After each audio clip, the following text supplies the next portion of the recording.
In the small village of Rybnoye in the Krasnoyarsk territory, Russia, people have been disappearing since 1999.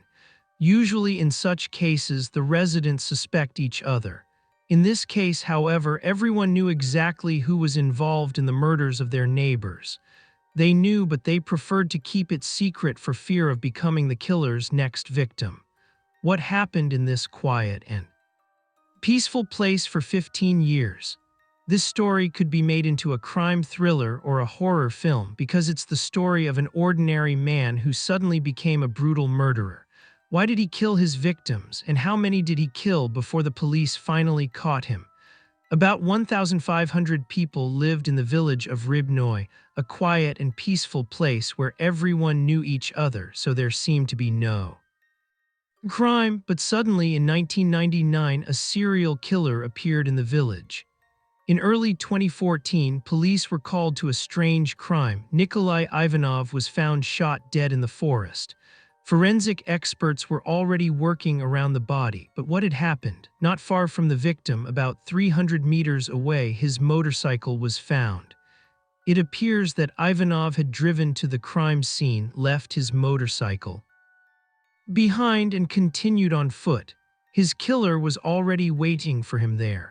Investigators had many questions. Where had Nikolai gone so late? Did his wife know about it, and why had she been the first to find him?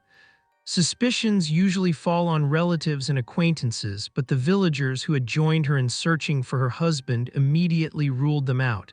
After all, something like this had happened before. According to fellow villagers, Nikolai Ivanov was very good-natured, but sometimes very jealous of his wife, Lyudmila. Investigators began to investigate this version. It turned out that the day before the crime, his wife had been seen with a man from the same village who later helped with the search. However, no evidence against him could be found. The investigators decided to question the villagers. The people's reaction was suspicious. Everyone was frightened by the murder, but the crime didn't surprise them, as over the past 15 years, people had been disappearing and dying in the village of Rybnoye. The investigators began to dig. The first missing person was villager Sergei. The young man was described as kind and attentive. He worked hard and owned a car. But one unfortunate day, he had a serious accident. Sergei miraculously survived, but he was never the same afterward.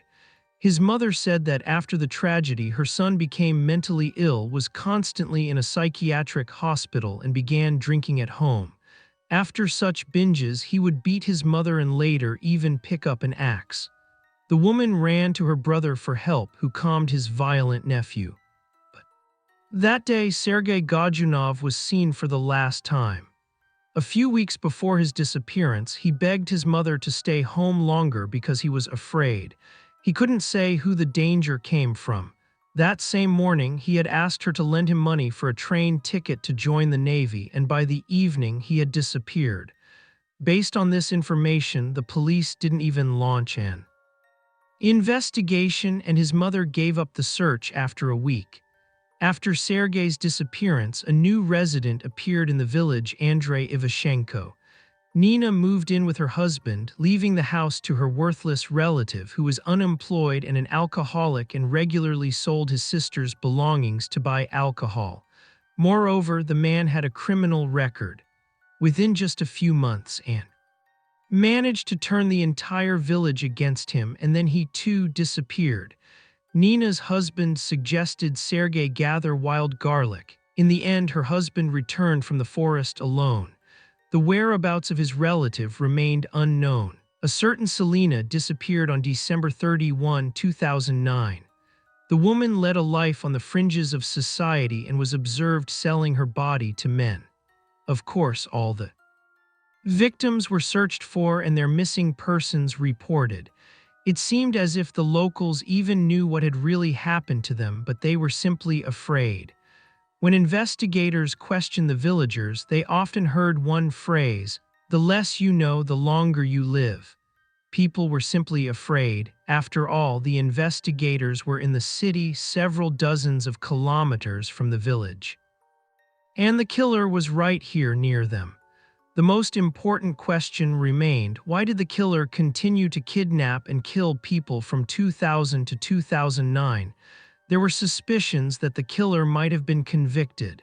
Investigations began to be conducted into all those convicted during those years, but no one was included on the list of suspects. The case of the Krasnoyarsk Cleaner, as he was called in the media, stalled again. The killer's respite lasted until 2013 when Alina Nikitina disappeared. Once again, there were no leads, no evidence, and the locals remained silent. All that was found was a note left behind by Alina herself. It stated that the woman was going to another city to earn money because she had to pay child support to her daughter. Somehow, a certain Vladimir Kolbin repeatedly came under the investigators' scrutiny. He was either one of the last people to have contact with the missing people, or items were found on him that they had allegedly given him shortly before their disappearance. He was the uncle of the missing Sergei, and in the case of the last victim, even her partner. During interrogations, the man gave confident answers, despite having a criminal record. The last murder committed by the Krasnoyarsk Cleaner occurred in early 2014. Incidentally, the madman earned the nickname Cleaner because the disappearances mainly involved people who caused problems for the locals, led an immoral lifestyle, or inflicted physical pain on others. But in 2014, the criminal was caught for the murder of Ivanov. The deceased's wife told investigators that her husband was last seen in the apartment of Vladimir Kolbin. Very little is known about Vladimir's early life. Born in 1957 in the Krasnoyarsk territory, he grew up in a socially difficult environment and had several brothers and sisters. As a child, Vladimir spent most of his time on the streets, which, as a socio-educational environment, had a strong influence on his personality development. As a result, he embarked on a life of crime. During the Soviet and post-Soviet years, beginning at the age of 14, Vladimir was repeatedly prosecuted and convicted several times. However, he was not convicted of violent crimes. In the mid-1990s, after another prison sentence, he reappeared in the village of Rybnoye where his sister and brother lived. He later found a job as a security guard at an agricultural technical school and began a civil partnership with local resident Nina Reshetnikova. On July 15, 1999, Kolbin was on night duty at the technical school when he was the victim of a robbery. He sustained a gunshot wound to the right shoulder and was treated in the hospital. After his release, he learned that the robbery had been committed by members of the Masutina organized crime group. He and his accomplices were soon arrested and convicted, but a local businessman named Gruzdev, who had ordered the robbery, remained at large. Shortly after the trial, Gruzdev began threatening Kolbin. On October 15, 1999, Vladimir decided to kill Gruzdev. To this end, he planned to set fire to the summer kitchen, lure him out onto the street, and shoot him. Around 3:00 a.m., Kolbin woke his partner, armed himself with a rifle fitted with a homemade shotgun shell and a can of gasoline, and demanded that she come with him. On the way to the businessman's house, he ordered Reshetnikova to hide under a bridge over the river and wait for him. He himself approached the victim's house. Upon reaching the summer kitchen, he doused the walls with flammable material. However, he didn't set it on fire, but instead threw a stone at the dog to make it bark. About 5 minutes later, Gruzdev came onto the porch and turned on the light. Kolbin, who was behind the fence, shot him dead from a distance of about 2.5 meters. He then returned to the bridge, picked up his partner, and they went home together. He left the canisters of flammable material at the victim's house and burned the clothes he had worn in the stove. When investigators tracked down the suspected serial killer in 2014, who, without exaggeration, had become the terror of the village, they had no idea that the series of crimes had been going on since 1999. While searching for Ivanov, his son and a local resident found a path near Kolbin's house. Following it, they discovered the body of a man in the snow. The investigation into the murder was taken over by a criminal investigator from the Krasnoyarsk territory. While interviewing Ivanov's relatives and friends, he discovered that there had been a long history of disappearances in the village. The investigation continued until the summer, when investigators officially named Kolbin as the prime suspect. His property was searched. A cache of evidence was found on the property, a doghouse in which a rifle, the murder weapon, was hidden.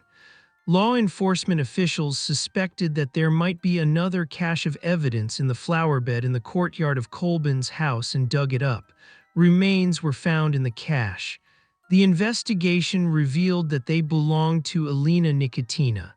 By that time, Vladimir had already been arrested. Initially, he maintained his innocence, but just a few days later, he confessed to 6 counts and began cooperating with investigators. Kolbin described the circumstances of the crimes and over the following months participated in investigative activities during which his statements at the crime scenes were verified. The investigation confirmed that the 4 victims were killed with a homemade shotgun. Nina Reshetnikova also began cooperating with investigators in exchange for immunity from prosecution. She confessed and stated that she had witnessed at least 3 of Kolbin's murders. During interrogation, the maniac recounted all of his crimes in detail to investigators. The serial killer's second victim was his own nephew, the mentally ill Sergei Godunov, who suffered from schizophrenia. Kolbin claimed that he attacked local residents, including his own mother, Alexandra Godunova, Kolbin's sister, with an axe. Vladimir then decided to kill him. He lured Godunov to his house under the pretext of drinking alcohol together, beat him to death with an axe, and buried his body in a cattle shed on his property. Nina Reshetnikova, who helped Kolbin carry the body into the yard, witnessed the murder. A few months later, in May 2000, Vladimir murdered Andrei Ivashenko, the brother of his partner Nina, who led a life on the fringes of society. In May 2000, Kolbin again suspected him of stealing property and during an argument decided to kill him. He lured Ivashenko into the forest under the pretext of gathering wild garlic and drinking alcohol. To reduce his victim's vigilance, he suggested Nina Reshetnikova come along, and she agreed. The day before the murder, he took a rifle loaded with homemade shotgun shells, a shovel, and an inflatable boat. Kolbin rode his motorcycle to the river bank, crossed to the other side, and set up a hiding place for the weapons. While gathering wild garlic, Kolbin and Ivashenko took several breaks to drink water. Afterward, they continued gathering. Vladimir watched Andrei closely, waiting for the right moment to commit the murder. After making sure that Andrei was drunk and careless and had gone ahead, Kolbin went to his hiding place, took out the rifle, and shot Ivashenko from a distance of 10 meters with a shot to the head. He buried the body near the crime scene, placed a bag of wild cherries on her face, and filled the hole with earth. Nina Reshetnikova was again a witness to the crime. In the late 2000s, Kolbin began to lose his self-control and showed signs of mental illness. He clashed with Reshetnikova, who subsequently left him. After that, Vladimir began living with another woman, Elena Nikitina, also from the village of Rybnoye, who led a life on the fringes of society. On December 31, 2009, Kolbin murdered a woman named Selena. Before Nikitina, he had met with Selena several times and then accused her of stealing a tape recorder from his apartment. That day, Selena was invited to Kolbin's home, where the 3 of them, along with Nikitina, drank alcohol for several hours. According to the investigation, at around 10:30 p.m., an argument broke out between Kolbin and Selena. He and Nikitina expressed suspicion that she was involved in the theft of the tape recorder. The woman's denial outraged Kolbin, who then decided to kill her. The man went into the yard to get a rope, returned to the house where the argument between the women continued, approached Selena from behind and strangled her. According to Kolbin, the strangulation lasted at least 5 minutes until the victim showed no signs of life. To cover up the traces of the crime, the couple dismembered the woman, burned her clothes in the house stove, and then dragged the body to the vegetable garden and buried it. Elena Nikitina, who witnessed the murder, did not contact law enforcement. In the summer of 2013, Kolbin also killed Nikitina, with whom his family life was not harmonious. The woman had problems with self-discipline and was unable to strictly follow certain life principles, rules, and norms. She refused to fulfill Kolbin's demands. According to investigators, the woman woke Vladimir at 5:30 a.m., after which an argument ensued, during which Vladimir slashed Elena's left eyebrow with an electric kettle. He sent Nikitina to the summer shower in the courtyard to wash. Meanwhile, the man took a rifle from a hiding place in the doghouse, went to the shower, and shot the woman in the back. Kolbin himself claimed that the woman survived and remained conscious. He then threw her face up to the ground, sat on top of her, and began choking her, grabbing her and squeezing her neck with all his strength. When she stopped breathing, he took a kitchen knife and stabbed Elena once in the left breast. Kolbin buried the victim's body in his yard, planted a flower bed at her grave site, and built a brick fence in the shape of a cross. To divert suspicion, he wrote a letter in Nikitina's name stating that she was leaving for another city to work and pay alimony to her daughter. He also actively assisted the police in their search for her. In early 2014, the man committed his last crime. His victim was a local resident, the same Nikolai Ivanov.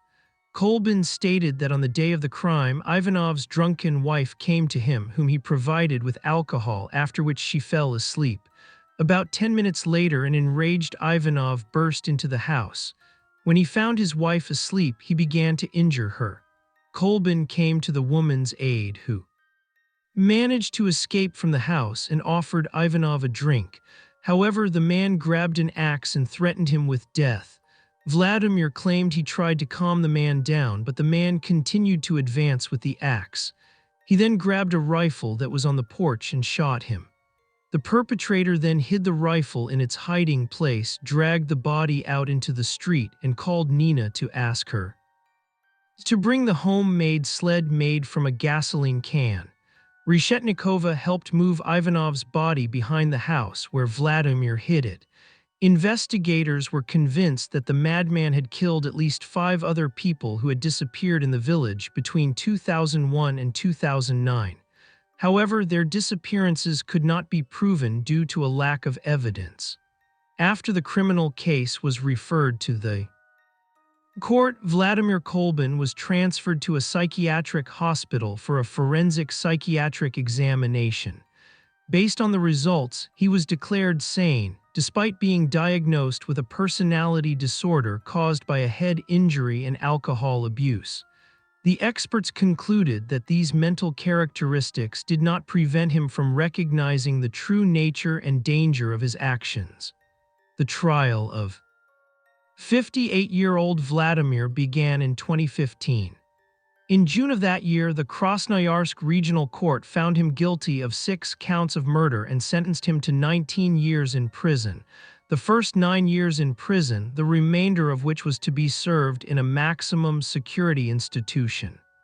Kolbin escaped a life sentence because the court considered his confession, his appearance in court, and his active cooperation with the investigating authorities as mitigating circumstances. The court also considered his health and advanced age as mitigating circumstances. Due to her immunity from prosecution, Nina Reshetnikova was also not prosecuted. During one of the investigations, Kolbin claimed that it was Nina who had asked him to shoot her brother, who had sold their property. It is noteworthy that Kolbin killed people without remorse but observed funerals with reverence and even felt compassion for the victims. He placed a bag over the face of each corpse to prevent soil from falling on it during burial. All local residents suspected that Vladimir Kolbin was the serial killer but remained silent out of fear. This small, thin old man literally held 500 people in fear. Vladimir is still alive. He's serving his sentence. He's 66 years old. He can be released in 9 years, and if he applies for early release even sooner, the locals are certain if he's released, he'll take revenge. What do you think? Is 19 years in prison for 6 human lives a fitting punishment? Thank you for watching and take care of yourselves.